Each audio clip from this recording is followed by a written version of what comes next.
allowing me to interview you. Hi, arigato. Arigato. Thank you for having me. Thank you. So I read in an article Hi. that you were born and raised in Japan and became a taiko player in 2012. So I was wondering like what your background or knowledge of taiko was before yes. then, Sure. and then what made you want to become like a taiko player. Okay, so first of all, I was born and raised in Japan, west side of Japan, like very far away from Tokyo, which is very country. All we have is mountains and also ocean. We live in the ocean side, but we have a mountain. And then in the middle of the mountain, there's a Buddhist temple. That's where I grew up. Oh, Well, wow. so I was surrounded by nature and then very spiritual, very quiet environment when I grew up. But I didn't really want to go with the Buddhism.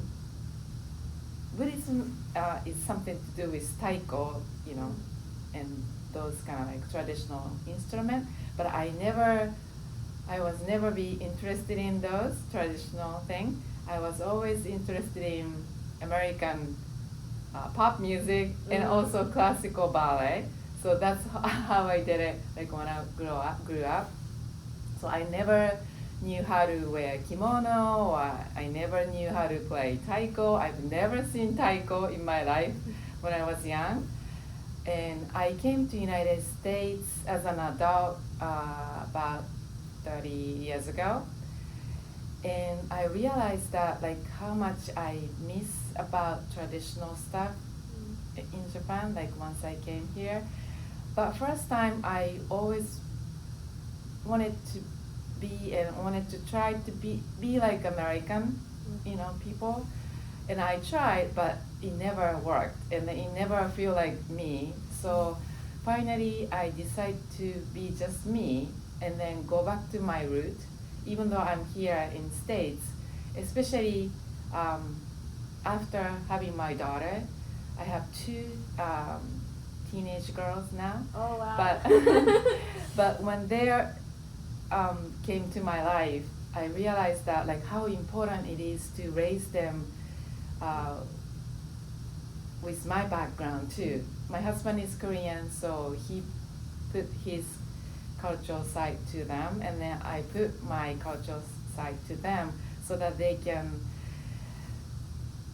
live like, having like half Korean blood, half Japanese blood, even though they're from here. So even right now, they speak perfect Japanese with me, semi-perfect Korean with their dad. So we are very happy to have those kind of background. And then one day, I brought my daughter to Asian American Festival, as you probably know that event. Once a year, there's a huge Asian event be held at the Richmond Convention Center. So I was always trying to take my daughters to any kind of Asian related event, and that was one of them. And I saw somebody was playing taiko on the stage. But before that, I have never seen taiko in my life. When I was in Japan, when I was here. So that was my first time seeing taiko being played by non-Japanese people, and I was very shocked. It was like a reverse cultural shock. Because taiko, to me, even though I've never seen taiko before, I knew that taiko was traditional Japanese instrument, always played as a background music for some kind of like dance or some kind of maybe like a religious ceremony or something. It was always like a background, like a supplemental instrument. But on that day, we saw the taiko stage at the Asian Festival. The main thing was taiko ensemble, like everything about taiko only. It's like it's like a symphony. There was a small taiko, big taiko, and medium taiko, and then they were using some kind of small instruments too. And then I was very shocked. Oh my God, taiko can be this wonderful and powerful and very like speak to like audience, you know. And I was like, what am I doing? Like, you know, here in States, like, you know, without doing any Japanese thing. And the performer on that day, there was all non-Japanese. The director was Korean American, but none of them were Japanese. And I'm like, I should be in the group. I should be playing on that stage. Because I grew up as a performer. I was always in the theater. I was always in the ballet performance and recital and everything. So I was always ready for any kind of performance. So, and then I'm like, this is it. This is this is my passion. You know, I can put all my energy to it here in the States. So I feel like that day I finally found something I can be proud of myself being Japanese in the United States, and I don't have to pretend to be like Americanized as Japanese. I feel like I can fully become like Japanese me, and then still being able to interact with American people through taiko. That's how I felt, that energy felt that day. And that was back in 2012. And then right next day, I already knocked the door of River City Taiko, and then they welcomed me like right away. So it's been little more than 12 years. Yes. Yeah. Oh, wow. Oh my goodness. Hi. Arigato. Can you tell me more about the River City Taiko group? Like, have you noticed changes like in the group since it's been like 12 years? Great question. So River City Taiko grew out from here in University of Richmond campus as a student ensemble first, as a class.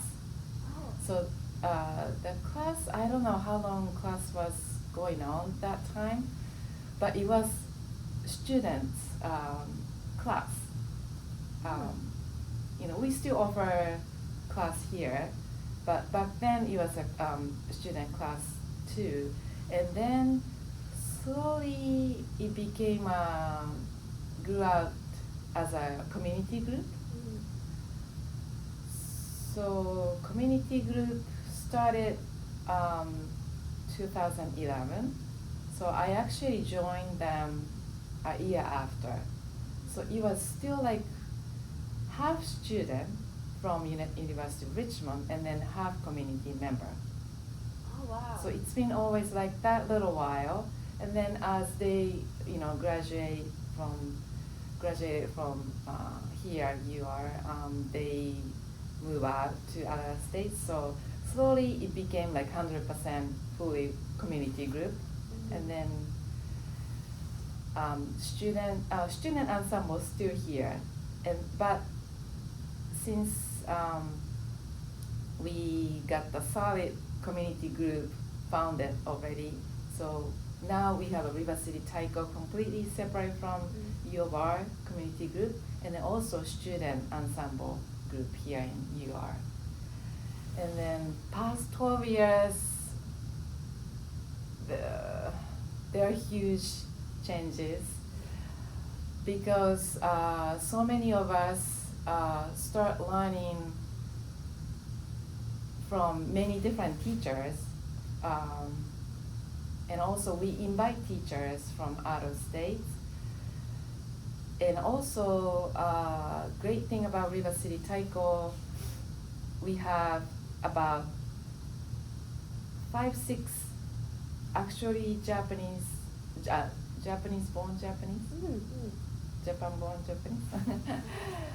So we are able to bring in so many like authentic idea from actual like a Japanese festival or something. So we are every year we are taking in new ideas into that group. So we start doing some kind of like a fan dancing along with taiko, and also we started singing, and also we start doing like a little bit of dancing part without hitting taiko, like just holding drumsticks, which is we call bachi. We created like a bachi dance. Oh, wow. Yeah, every year we are doing something new, and also the great thing we are recently doing is collaborating with other groups. So first of all, we started collaborating with something to do with Japanese culture. For instance, we have been collaborated with Japanese katana studio, Japanese sword. Oh, okay. Yes, Japanese wow. sword. We call katana. There's one katana, the Japanese sword studio in Carytown. Oh. And we were invited to their studio as like a grand opening for that studio, and then we became friends to each other. And then last year we collaborated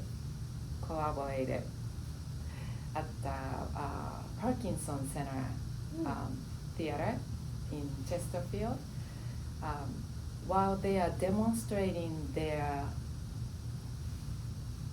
Japanese sword. They don't do performance, first of all. They just train themselves to become a better person. Their intention is not performing katana, but we ask them, if they are interested in performing with us, so that they can demonstrate their beauty of katana along with our background music. So we put the energy together. So that was one collaboration. And another great collaboration we did is this year. We collaborated with contemporary dance company at the Grace Street Theater, the VCU campus. So that was one thing, that was the biggest challenge for us, because it's a Western culture, contemporary culture, and then our traditional Japanese culture. We somehow mixed together, and then it worked wonderful. The process of the collaboration creation was awesome. So we are always, every year we are trying to expand our comfort zone and then go beyond. So I think our intention here is not only introducing traditional culture, but also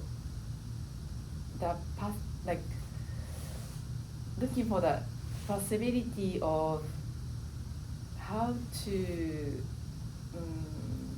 harmonize our culture to others. I think that's our intention. Oh, yeah. It's so beautiful. Hi. I was also gonna ask if you noticed any differences or similarities between American and Japanese taiko in terms of maybe training, like appearance, like playing, and I guess overall performance. I see. Well, first of all, there are over 500 taiko groups here in the States itself, like small and big, and I think we are one of the small community groups. But not only United States, but there are so many taiko groups in Europe too, like Spain, Germany, Switzerland, and also South America too, especially Brazil, because Brazil has big Japanese community. Because a long time ago, there are so many Japanese people immigrated to Brazil. And then I know there are a couple of taiko group in Argentina too. Yeah, so there are so many taiko groups in the whole world. And the difference between American taiko groups and Japanese groups, honestly speaking, because I never learned anything taiko when I was in Japan, I don't know much about Japanese groups in Japan.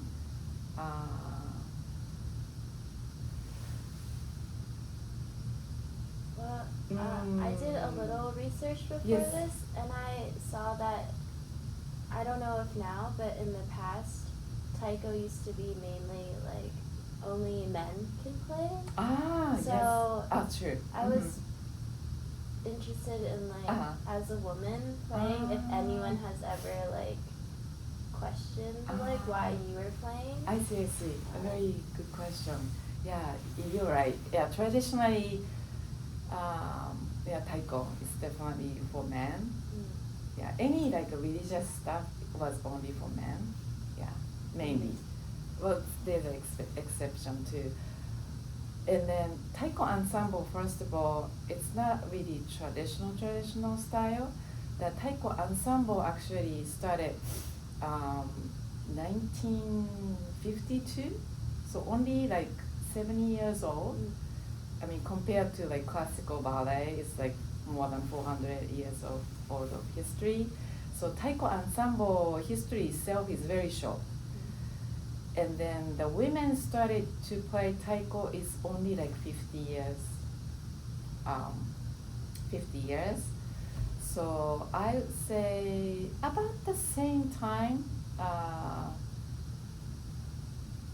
So taiko came to United States about 50 years ago. So around the time women got the permission to play taiko in Japan, taiko came to United States. And of course, you know, here in America, there is no women thing and men thing, so women started to play taiko right away. And I think right now, roughly calculate, there are more women taiko players than men. So sometimes there are like women's only group here in the States because they want to present like women's energies, and sometimes they do like a little political stuff through taiko, but yeah. Oh, I see. Yeah. That's so interesting. Are your daughters ever interested in taiko or wanting to be involved?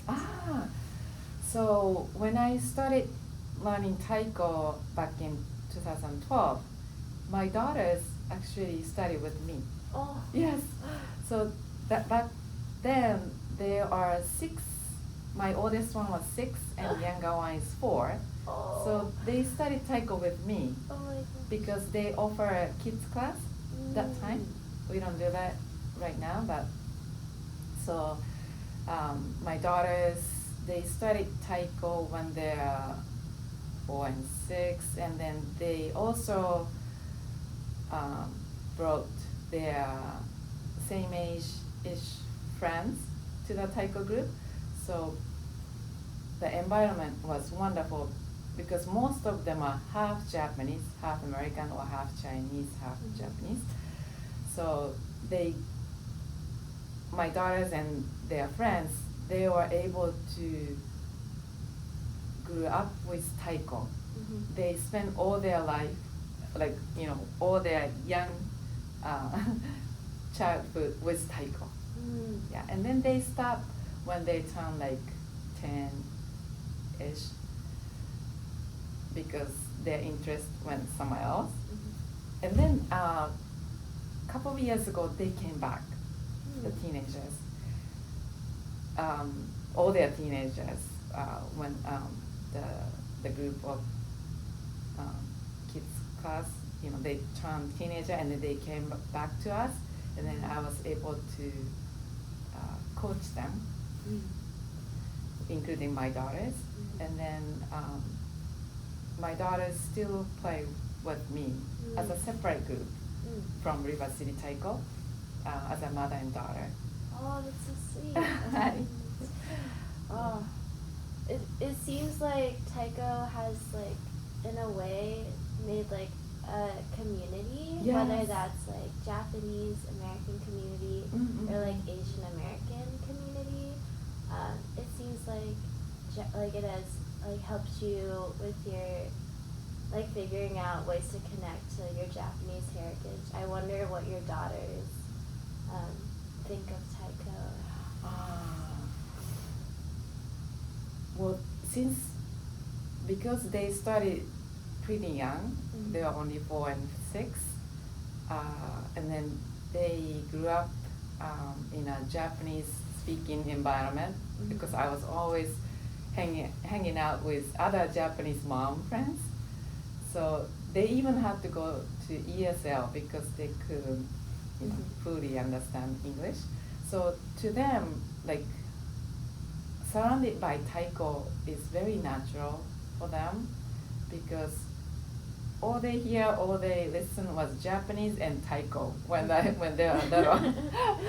So not having Taiko is maybe unnatural for them. So for their life, Taiko is like a cell phone for them. Like having Taiko next to them is very natural. So I think they are the Taiko helped them having, I guess, confidence. I think just like some children learn martial art to have more like self-confidence, right? So for them, for my daughter, I definitely Taiko helped to build their self-confidence. And also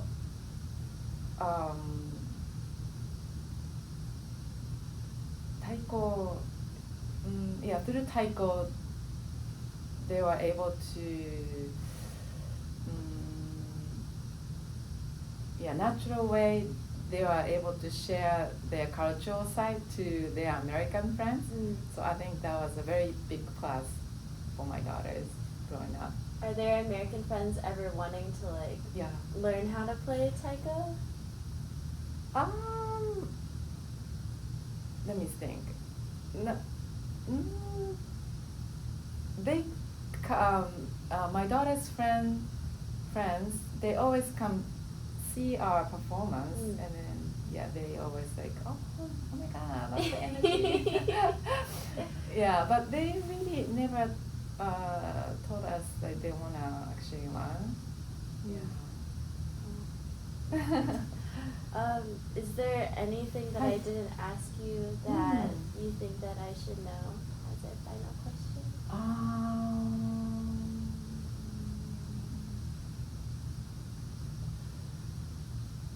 Let me think.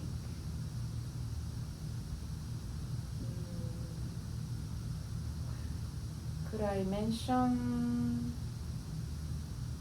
the stuff that I'm these days thinking of? Yes. I'm not sure this is important for you or not, but I just, it just came up to my mind. So any other instrument too, but especially Taiko is very simply made. It's a piece of, the real Taiko is made out of like a tree trunk, like, the real tree. And then we use cowhide on the top. So we are actually, just like a native people, we are taking the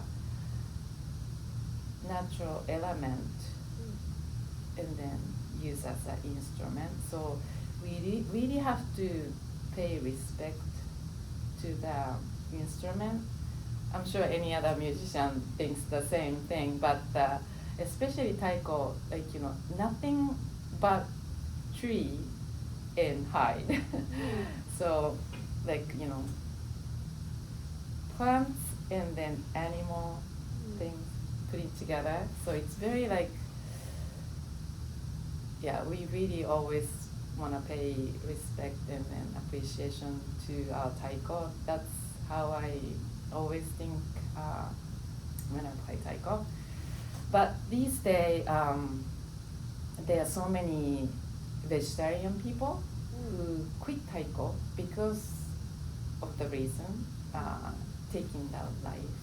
I mean, I'm sure nobody is killing animal to make taiko, but because there's a leftover cowhide, that's why probably we use it as an instrument. But yeah, so because I brought up because one of our former director, he became a vegetarian, so that's why he quit taiko. But I was thinking maybe next year is 2025, and then in 5 years 2030, like sounds like so like future like. So I wonder how the future taiko is going to be like. Yeah, traditionally we've been always using tree and then cowhide, but in the future, because our world is changing so much and our conscious and our spiritual level is going up, so I wonder how the taiko is going to be like in the future. And then I think I would like to be part of the transition. I don't know how I can evolve, but that's how I'm thinking. Oh, yeah. So that's so nice. It's interesting because I feel like if it were changed from Yes. like tree and cowhide, then like it would maybe lose that connection to like respect for nature or Yes. life, I guess. But then like maybe thinking of like people who are vegetarian or vegan, maybe it would be a good thing if there were other Yeah. options, but that's hard because I feel like there's like importance to having like that connection Right, with the original. Original, yeah. I mean, I'm sure there are people who are already start making the animal taiko, but still, I think the true taiko energy comes from the very natural, substance and elements. So, yeah, I wonder, how the taiko future is going to be like. Wow. Hi. Okay. Well, thank you so much, Yumi, for meeting with me. ありがとうございます。Thank you so much for having me. Oh, thank you. Hi. This was an amazing interview, so I'm so grateful to be able to talk to you. ありがとうございます。Your question was wonderful. Oh, thank you. Thank you.